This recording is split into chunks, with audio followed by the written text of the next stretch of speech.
Let me show you how to start the Lexus with key. Look, put your lock one twice and 3 times. 1, 2, 3, and push.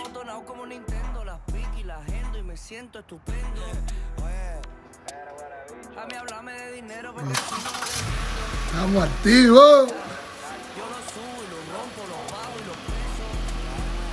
Yeah.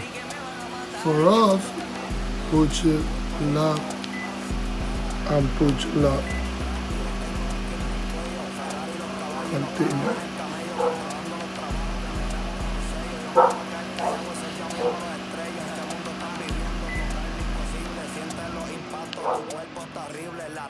That's it. I got it.